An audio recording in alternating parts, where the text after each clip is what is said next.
My name is Claire Marsh. I am 36 years old, and the first thing I heard when I woke up from surgery was a nurse whispering 4 words directly into my ear. "The man outside is not your husband." I opened my eyes.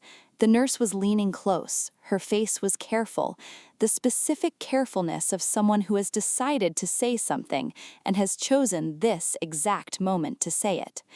She straightened up immediately. She adjusted my IV line. She checked the monitor beside the bed.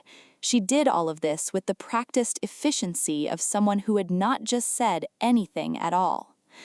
A man was standing in the corridor outside my room. I could see him through the glass panel beside the door. Tall, dark coat. He was looking at his phone, patient, still. I had never seen him before in my life. I turned my head the other way. My neck ached from the surgery. The movement cost me something. The nurse was at the foot of my bed now. She met my eyes for exactly 1 second. She said, "Your husband James has been calling the hospital. He is on his way." Then she left. I lay in the hospital bed with the anesthetic still moving through me, and I thought about what she had just told me. The man in the corridor had brought me here. The man in the corridor was not James, and James, my actual husband, did not know I was here, which meant someone had brought me to this hospital without telling my husband, and that someone was standing outside my door. Let me tell you what I remember before the surgery. Wednesday morning, I had been at my desk at 7:30. I worked in financial compliance, a quiet job, important work, the kind that requires precision and produces no drama. I remembered my coffee going cold while I reviewed a contract. I remembered the specific quality of the morning light through my office window. I remembered nothing after that. Not how I had ended up in hospital, not what had happened to require emergency surgery, not the man in the dark coat. The gap between my cold coffee and the nurse's whisper was the whole problem. Something had happened in that gap, and the man outside my door was the only person who knew what. The object at the center of everything was my phone. It was on the bedside table, cracked screen. The crack was new. I had not cracked it before Wednesday morning. Someone had placed it there, the man in the corridor presumably, which meant he had my phone, which meant he had been with me when whatever happened, happened. I reached for it. My arm was heavy from the anesthetic, but I got there. 14 missed calls, 11 from James, 3 from a number I did not recognize. 2 text messages from James. The first said, "Where are you? I'm home." The second said, "Claire, please call me. I'm worried." The timestamps told me it was now Thursday evening. I had been here for more than 30 hours. James had been looking for me for 30 hours, and the man in the dark coat had been here the entire time. I put the phone down.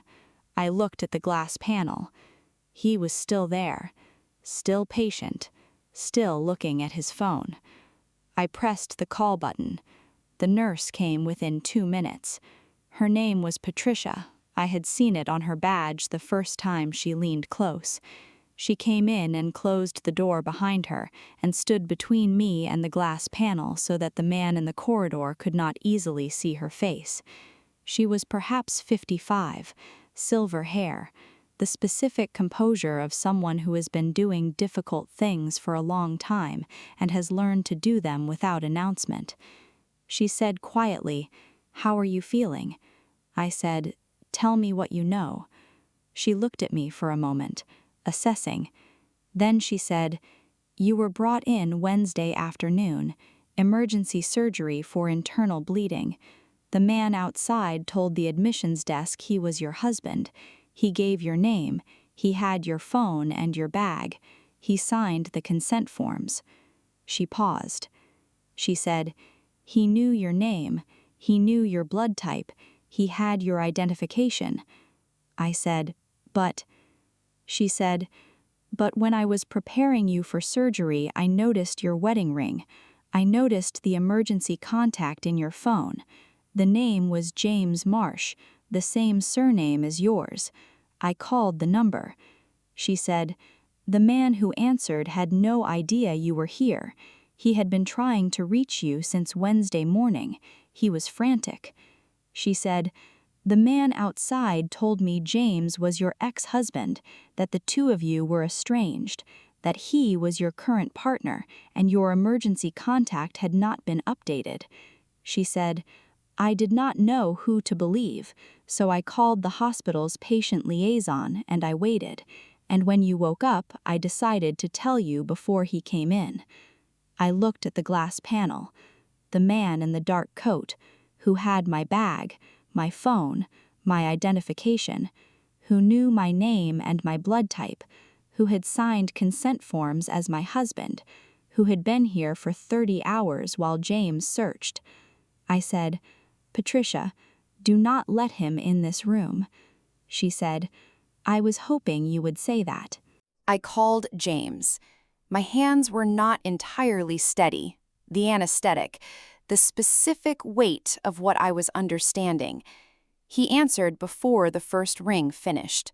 His voice, when he heard mine, was the voice of a man who has been holding something very tightly for 30 hours and has just been allowed to put it down. He said, "Claire, thank God. Where are you? What happened?" I told him the hospital. I told him I had been in surgery. I told him I was safe. I did not tell him about the man in the corridor. Not yet. Not on the phone. I said, "James, I need you to come now, and I need you to call the police before you get here." The silence that followed was 3 seconds. Then he said, "I'm already in the car."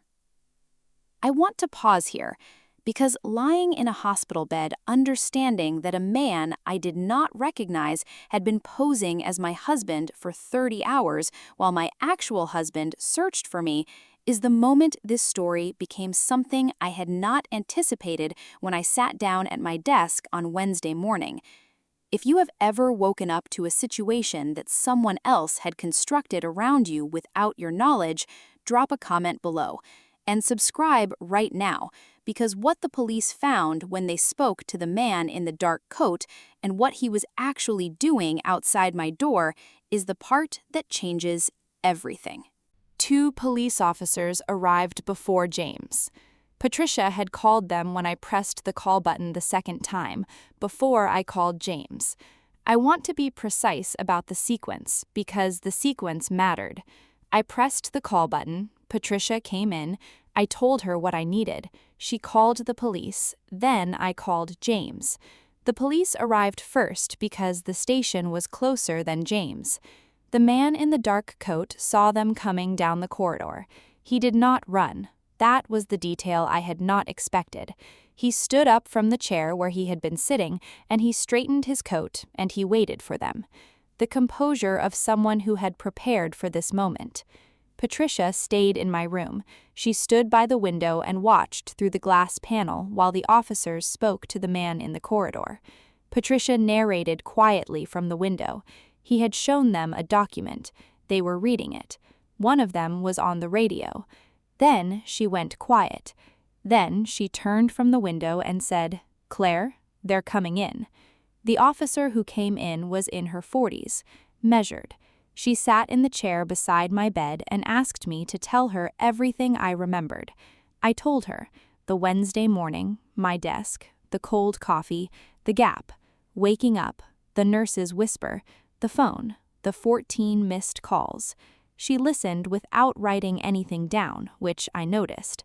When I finished, she gave me the explanation in the measured way of someone who has delivered difficult information before and has learned that clarity is kinder than cushioning. The man in the corridor was a licensed private investigator, hired 6 weeks ago, connected to a financial compliance investigation at my workplace. On Wednesday morning, he had been following me when I collapsed in the street. He had called the ambulance, he had come with me because I was unconscious and he was the only person present.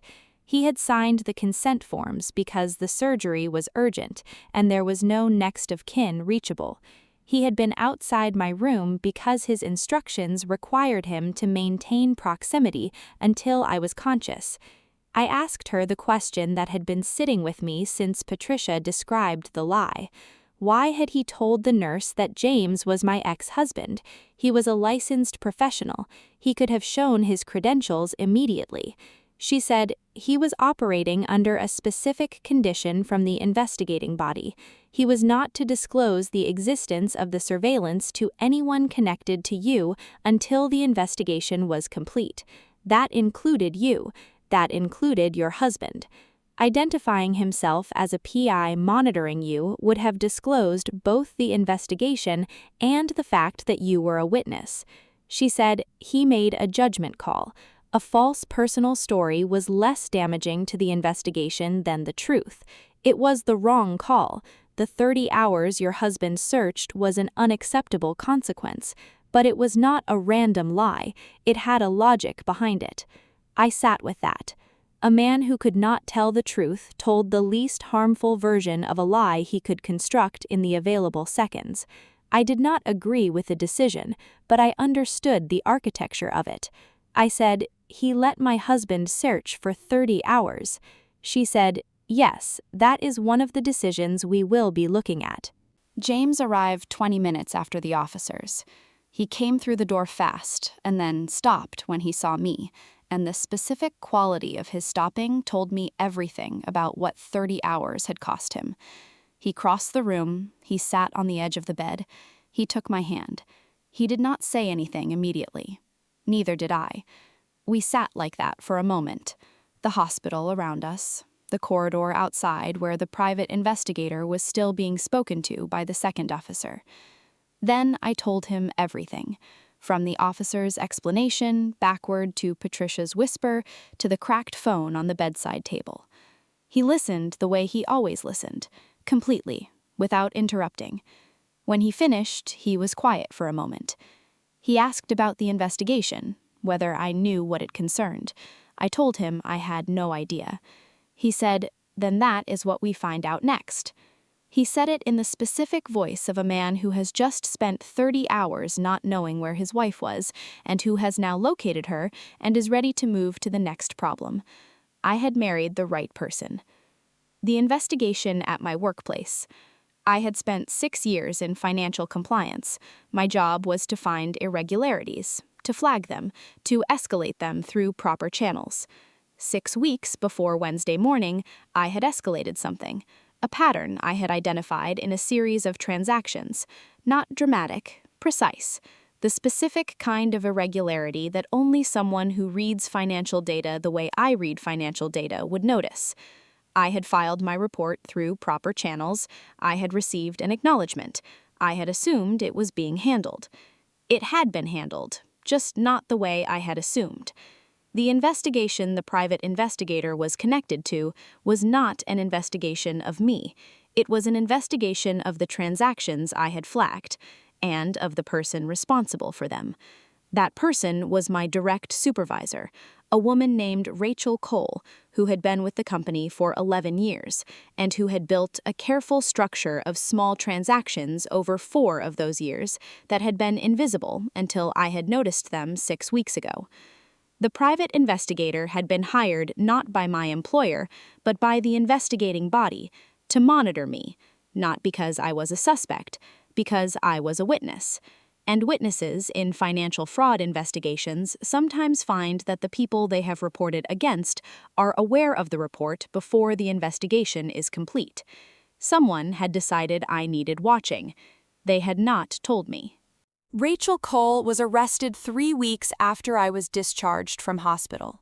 The charges covered 4 years of financial irregularities, the specific pattern I had flagged, and several additional instances that the investigation had identified once they had my original report as a starting point. She is serving 5 years. The private investigator, whose name was Daniel Park, received a formal caution for the decisions he made in the hospital. Signing consent forms as my husband was assessed as an improper but not criminal action given the urgency of the circumstances. The 30 hours of non-notification was assessed more seriously. The caution is on his professional record. He sent me a letter afterward, a formal one.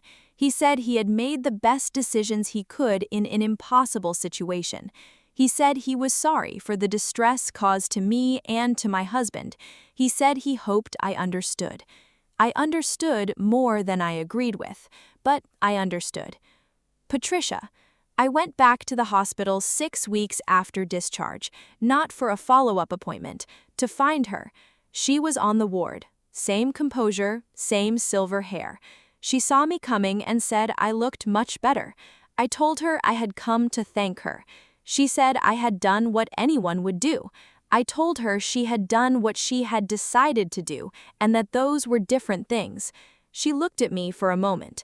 Then she told me what had happened when she called the number in my phone. My husband had answered.